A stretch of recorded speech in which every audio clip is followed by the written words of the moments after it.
what? Yeah, that question comes up a lot, and there are going to be good lawyers on both sides of every one of those particular questions that you or actions that you would question.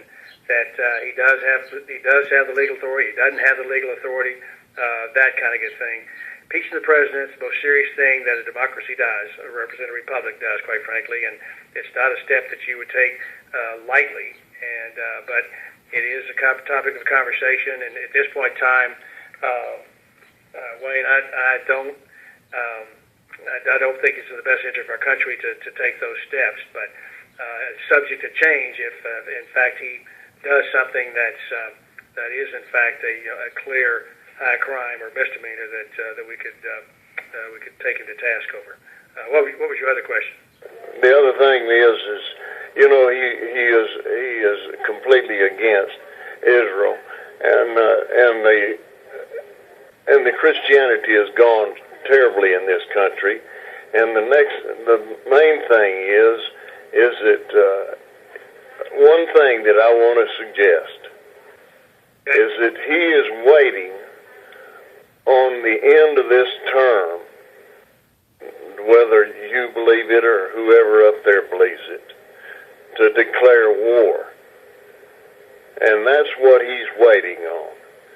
And then he can be kept in there as president.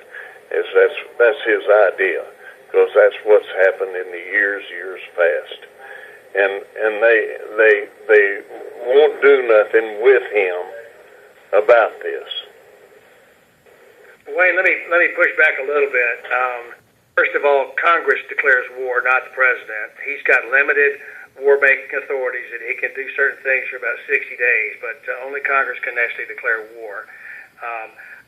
My personal opinion, Wayne, is I don't see any evidence that he actually wants to finish this second term. He is disconnected from all the important responsibilities he's got, except for flying around on Air Force One and going to fundraisers where people pay money to hug and smooch on him and that kind of thing. But he's disengaged on foreign policy. He's disengaged on a lot of things. I think he's tired. I think he wants to, run the clock out on this second term. There's an old football adage, if you're way ahead, don't stop the clock. I don't think he wants the clock to stop, because I don't see any evidence that he really likes doing the job. I think he's fed up with it. So I'm not particularly worried about him wanting a third term. They've got all the protections in the world to not let that happen. I understand. Again, this fits back to my comments earlier. We just distrust this guy, and that's a shame for us to have that deep-seated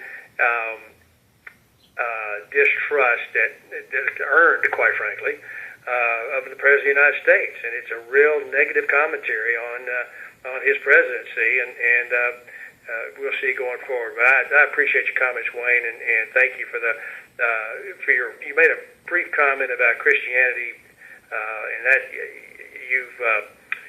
God's still in charge. And if you read the end of the book, we win, but a lot of trials and tribulations between here and there. But praying for our country and praying for leaders is something that we are called to do. And you sound like you're a God-fearing man, and I appreciate you praying for me and praying for our leadership and praying for this country that we do in fact get back on track with what God's intended purpose is for our country. So appreciate your call, Wayne. Let's go to